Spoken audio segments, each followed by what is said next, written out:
All right, girls, so another problem that I see from girls is getting their weight too far forward on that front foot as they're swinging or as they're making contact, which causes them to either pop up, hit down on the ball, or flat out miss the ball altogether. So one thing that we can work with to work on fixing this is invest in a set of these chalks. So you go to Walmart or Kmart or wherever. They're just tire chalks. They're $5 to $10 each for a pair of them.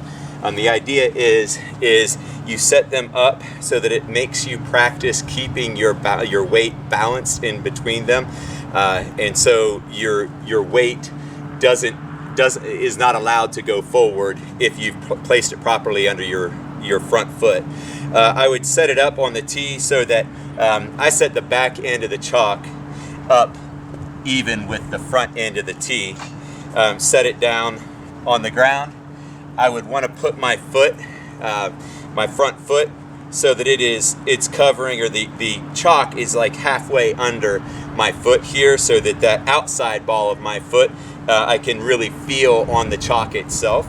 I then set my back foot up to where my stance would normally be, my normal width of my stance, and then I take that back chalk and I place it under the back foot so that the front ball of my back foot I can still feel it slightly on the ground, also here.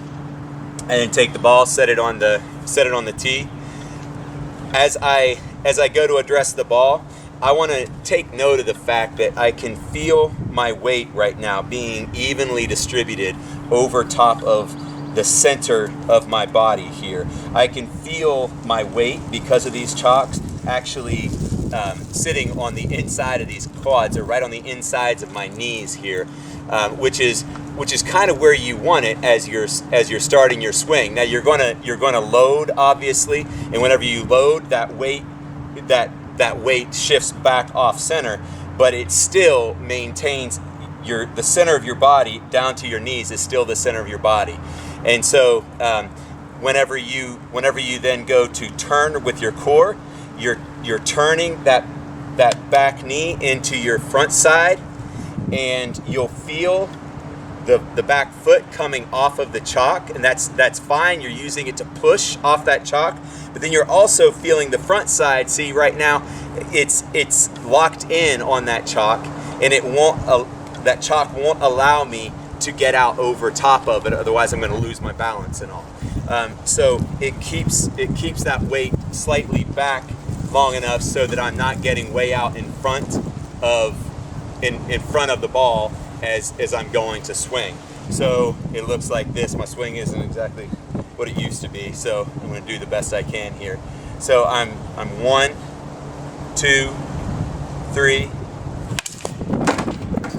and turn. And notice I stay locked in on that front side. I haven't gotten way ahead of myself on the front side. And if there was a pole going straight up and down here, that pole would come out of the bottom half of my knee. It would go straight up through and out of the top out of the top of my head. And so I'm just rotating on that pole there, using my core to rotate, and using my hands and my arms just as a thing as a tool to guide the ball, or to guide the bat with to the path of the ball. Hopefully that helps you keep balance, and helps you keep that front side, keep your weight off the front side so much as you're making contact with the ball.